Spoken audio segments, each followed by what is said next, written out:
G7 moliya vazirlari Yaqin Sharqdagi urush iqtisodiy inqirozi fonida uchrashadilar. G7 moliya rahbarlari Parijda yig'ilishmoqda.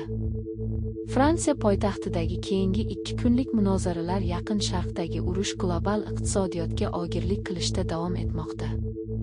Fransiya G7ga raislik qiladi va Donald Trampning so'nggi tarif tahdidlari yuzasidan Vashington bilan keskinlik kuchaygan bir paytda muloqotni ochiq saqlashdek qiyin vazifaga duch kelmoqda. Eron uzoq davom etgan urush yopilgandan keyin fond bozorining qayta ochilishiga qarshi turibdi. Tehron, Eron fond bozori shu hafta AQSh va Isroil bilan urush tufayli 80 kunlik yopilgandan keyin qayta ochilishi kerak.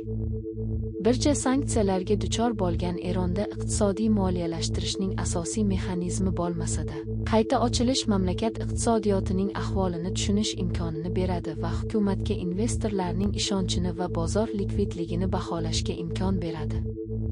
Aksiyalar, aksiyadorlik fondlari va aksiyalarga bog'liq derivativlar Eron hafta oxiriga borishdan oldin seshanba va chorshanba kunlari savdoni tiklaydi. Urush paytida zarar ko'rganidan keyin muhim ma'lumotlarni oshkor qiladigan, shuningdek, to'xtash vaqtida aksiyadorlar yig'ilishlarini o'tkazgan eng yaxshi firmalarga kattaroq oynani ta'minlash uchun operatsiyalar 1 soatga uzaytiriladi. Garb sanksiyalari natijasida global indekslardan ajratilgan fond bozori AQSh va Isroil Tehron va mamlakatning boshqa hududlariga raketa hujumlarini boshlagan 28 fevraldan beri yopiq qolgan edi. Qimmatli qog'ozlar va birja tashkiloti CEO o'rinbosari Hamid Yari shu hafta boshida davlat ommaviy axborot vositalariga ushbu harakat investorlar aktivlarini himoya qilish, hissiy xatti-harakatlarning oldini olish va bozorda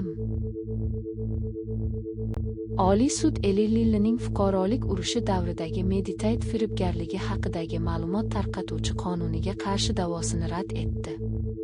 Bildirishnomalarni brauzer sozlamalarda boshqarish mumkin. Dushanba kuni AQSh Oliy sudi dori ishlab chiqaruvchi Eli Lillining fuqarolar urushi davridagi ma'lumot tarqatuvchi qonunga qarshi da'vosini ko'rishdan bosh tortdi.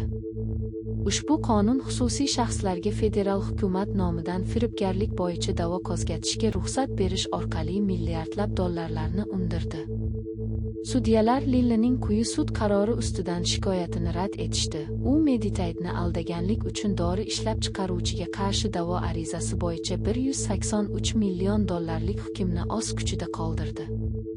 Lilli xususiy fuqarolarga bunday vakolat berish AQSh konstitutsiyasini buzishini ta'kidlagan edi.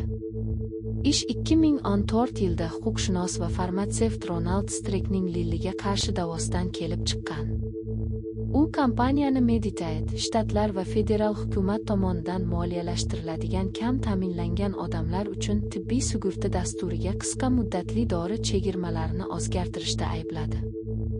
Lilli aybni rad etdi. Streck soxta da'volar to'g'risidagi qonunga binoan sudga tortildi. Bu qonun xususiy shaxslarga hukumat nomidan sudga murojaat qilish va uning Q-Tam mexanizmi orqali undirishda ulush olish imkonini beradi. Q-Tam lotincha iboraning qisqartmasi bo'lib, kim qirol nomidan ham, o'zi uchun ham sudga da'vo qiladi, degan ma'noni anglatadi. Lincoln qonuni sifatida ham tanilgan fa'al